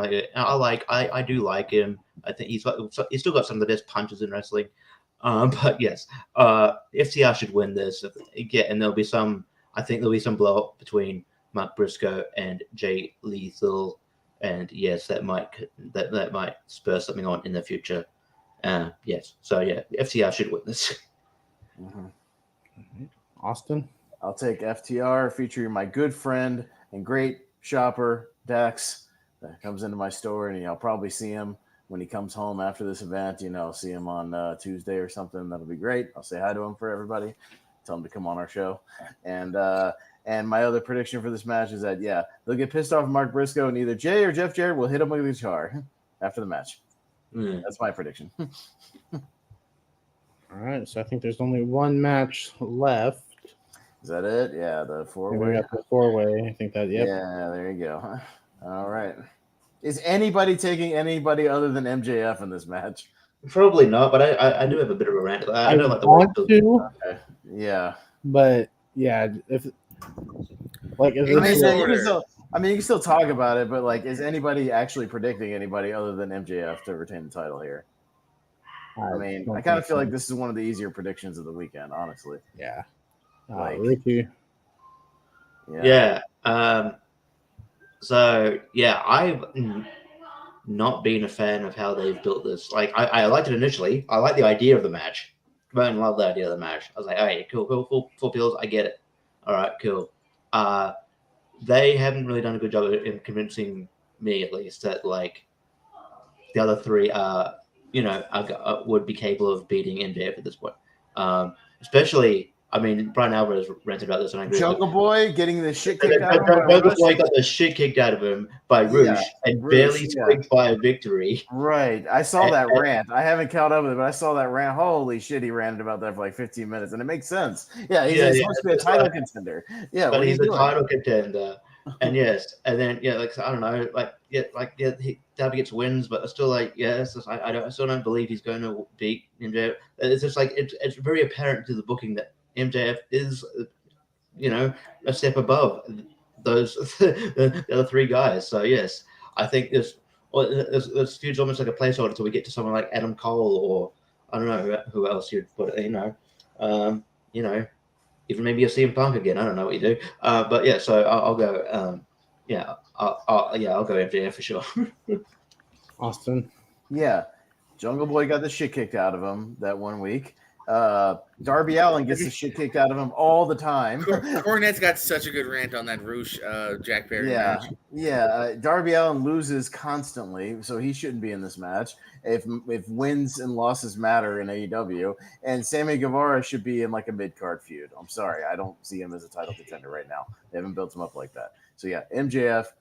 This is probably my easiest prediction of all of the entire weekend. MJF retains this title 100%. Yes. Yeah. The only thing I'm gonna disagree with there is the fact that Darby Allin loses a lot. He doesn't. He wins quite a bit, actually. Yeah, he does. But he's not He, like he kind of loses in the big moments, yeah. the more memorable. But he's got quite the streak for like Dynamites and stuff. But yeah, like it's just been weird. Like he had a random tag match with he was teaming with Orange Cassidy on the whatever the house rules are. Yeah, Sammy is Sammy a heel? Is Sammy a face? Is Sammy still part of the Jericho Appreciation Society? Find out next week on Dragon Ball Z. Yeah, it's been. I'm looking forward to the match because I think all four can go. And I think it's going to be a great match. But yeah, the build it started off nice, and then it's kind of like, okay, well we got the match booked. Here you go. But yeah, and despite how much I dislike him, I'm not an MJF fan. I've made that apparent. Just not. I would love for any of the other three to win. Preferably Darby Allin. I think Darby could be a fun champion. But yeah, I think we're still a little too early into the reign, even though it feels like he's had it for quite some time now. Yeah, MJF is going to retain somehow. Jordan?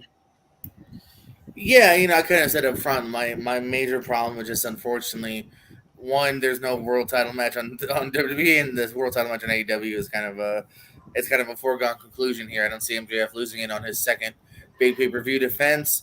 And the way it's been built, yeah, I mean, in this order, Guevara has the least amount of chance because he's this kind of newly found tweener, but he's been a heel up till now. He's better as a heel. MJF's a better heel. You're not going to go for the lesser heel. Jack Perry, I still don't think it's just ready for prime time as far as a world title run. Maybe a TNT title run to test out the waters on the line, but I don't see this dude holding the title and being the forefront of the company. Darby has the best chance, and I actually think down the line, if you really do a singles feud with MJF, I think Darby has a chance, just not now, not this early. Yeah, MJF wins. Might be a good match, but yeah, I just can't see another outcome happening. Yeah, all right. So we were a little more split on this show than we were Night of Champions. A lot of stuff that's kind of hard to predict, though, which I do enjoy. I mean, yeah, I like it when I don't know. There's not too many Rhea Ripley, Natalia. There's not too many MJFs. There's enough where I'm like, Brock Cody, maybe. We tag title matches, so. Well, I mean, I think the FTR. I'm at the Roman and okay. Yeah. That's that title match, and this one, we're a little split on. We all think Jade Cargill might finally lose, but we're not sure. You guys are going to be real mad then when I win the prediction thing because of Roman Solo taking the tag title. I was going to say, I don't think it's not out. It's not out of the realm possibility, man. Don't doubt Roman. He's only got so much room on his waist. Kaz is the only one acknowledging him. Maybe we all really should. Paul Heyman's a small guy. He can't carry all those belts. Paul's finally just gonna have to Jesus Christ! He's gonna have to do the Undertaker gimmick, hang run around his neck too. He's gonna have to do the whole thing. Yeah, just hire some local jobbers to carry them in pillowcases. Do the Kurt Angle and TNA thing. When Kurt Angle had all 12 belts or whatever. Hey, Jacob, if you want, I got more graphics. I can Excalibur it real quick if you want. What? Me and Jordan will go quickly with the. I can Excalibur it real quick. Yeah, just like if you want me to just run it down.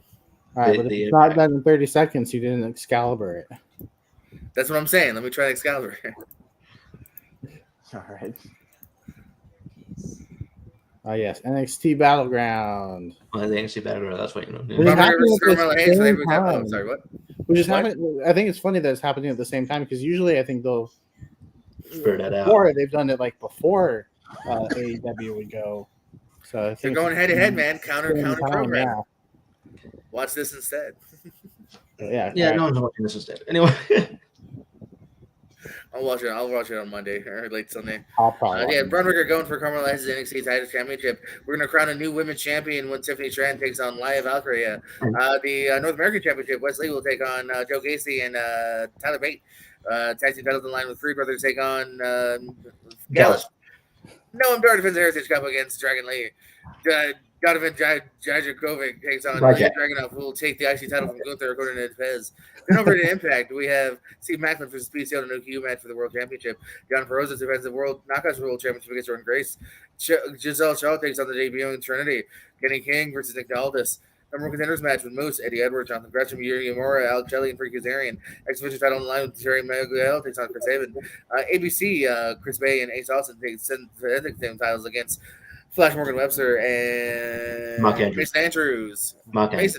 Mark, with Danny Luna. Mark Andrews with Danny The Luna. design, Cody Diener, Alan Angels, and Connor take on Sam Kylie and Rich Swan and a mystery partner. And a partner. Pretty Dango takes on Joe Hendry for Digital Media Championship, and the Coven take on Courtney Rush, Jessica Havoc. By the way, that's Rosemary of Jalen. Oh, okay, yeah. Courtney Rush. So, yeah. That sounds like a porn star, man. Right. Battleground Lots of actually matches happening.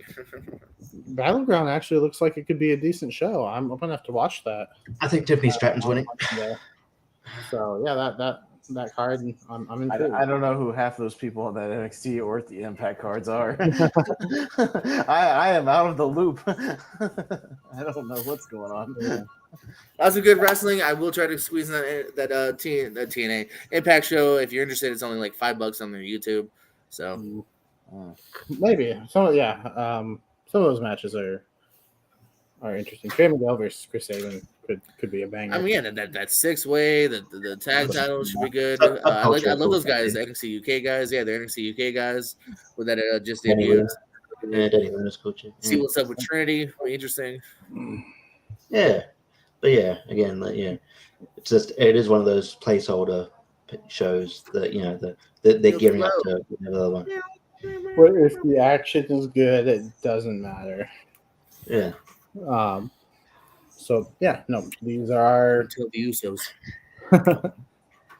that's Can you turn off? Are you have the power to so turn those off? are our predictions for two of the shows happening this weekend.